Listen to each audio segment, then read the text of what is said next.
Hello, എല്ലാവർക്കും മറ്റൊരു വീഡിയോയിലേക്ക് സ്വാഗതം. ഇന്ന് നമുക്ക് എളുപ്പത്തിൽ എങ്ങനെ മാങ്ങാച്ചാർ റെഡിയാക്കിയാലോ? അതും ഇഞ്ചിയോ വെളുത്തുള്ളിയോ ഒന്നും ആവശ്യമില്ല. ഒരു 5 മിനിറ്റ് മതി നമുക്ക് പെട്ടെന്ന് തന്നെ മാങ്ങ അച്ചാർ റെഡിയാക്കാം. അതിനായിട്ട് ഞാനിവിടെ ഒരു 2 മാങ്ങയാണ് എടുത്തിരിക്കുന്നത്.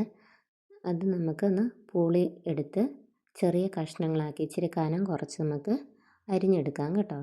ഞാനിവിടെ മാങ്ങയെല്ലാം അരിഞ്ഞെടുത്തിട്ടുണ്ട്.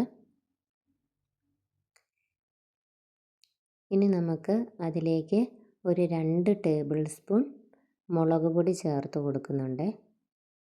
ഇനി ഒരു 2 ടീസ്പൂൺ പഞ്ചസാര കൂടെ ചേർക്കുന്നുണ്ട്.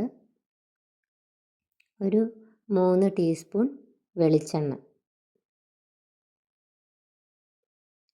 ഇനി ഒരു 2 ടേബിൾ സ്പൂൺ ഉപ്പും കൂടെ ചേർത്ത് നമുക്ക് നന്നായിട്ടൊന്ന് ഇളക്കിയെടുക്കാം കേട്ടോ. ഇത് നിങ്ങൾക്ക് പച്ചയ്ക്ക് മുളക് പൊടി ചേർക്കാൻ ഇഷ്ടമില്ലെങ്കിൽ ഒന്ന് ചെറുതായിട്ട് ചൂടാക്കിയിട്ടും ചേർത്ത് കൊടുക്കാം. പിന്നെ പഞ്ചസാരയൊന്നും അധികം ഇഷ്ടമില്ലാത്തവർക്ക് അത് കുറച്ച് കൊടുക്കാം. മാങ്ങയ്ക്ക് പുളി ഇല്ലെങ്കിൽ നമുക്ക് കുറച്ച് വിനാഗിരി കൂടെ ചേർത്ത് കൊടുക്കാം കേട്ടോ. ഇനി നമുക്കതിലേക്ക് കുറച്ച് ഉലുവയും കടുകും കൂടി ഒന്ന് വറുത്ത് പൊടിച്ചിട്ട് അതിനകത്തോട്ട് നമുക്ക് ചേർത്ത് കൊടുക്കാം. അപ്പം ഞാൻ 1 ടീസ്പൂൺ ഉലുവയും കടുകും കൂടെ വറുത്ത് പൊടിച്ചത് ചേർത്ത് കൊടുക്കുന്നുണ്ട്. ഇനി അതൊന്ന് നമുക്ക് നന്നായിട്ടൊന്ന് മിക്സ് ചെയ്തെടുക്കണം കേട്ടോ. ഒരു 2 മിനിറ്റ് ഒന്ന് നന്നായിട്ട് മിക്സ് ചെയ്തെടുക്കുന്നുണ്ട് ഞാനിവിടെ.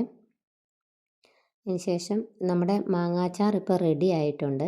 ഞാനിപ്പോൾ ഇതിവിടെ ഒന്ന് മൂടി വെച്ച് കൊടുക്കുക കേട്ടോ. ഒരു 2 മണിക്കൂറിന് ശേഷം ഞാനൊരു കുപ്പിയിലോട്ട് മാറ്റി കൊടുക്കുന്നത്. ഓക്കെ, നമുക്കിത് അപ്പം തന്നെ നമുക്ക് കഴിക്കാം. ഉണ്ടാക്കി ഇവിടെ ഇതിനെ കഴിക്കാം, കുഴപ്പമൊന്നുമില്ല. ഒരു കുറച്ചും കൂടി ഇരിക്കുമ്പോൾ കുറച്ചും കൂടി അതിൻ്റെ ആ ഉപ്പും പഞ്ചസാരയുടെ എല്ലാ ടേസ്റ്റ് ഇറങ്ങും. അങ്ങനെ നമ്മുടെ ടേസ്റ്റി മാങ്ങാച്ചാർ റെഡി ആയിട്ടുണ്ട്. ഇതുപോലെ ഒന്ന് മാങ്ങാച്ചാർ ഇടാൻ മറക്കരുത് കേട്ടോ. ഒന്ന് ട്രൈ ചെയ്ത് നോക്കണേ. ഇഷ്ടപ്പെട്ടെങ്കിൽ ഒന്ന് സബ്സ്ക്രൈബ് ചെയ്യാനും ലൈക്ക് ചെയ്യാനും മറക്കരുതേ.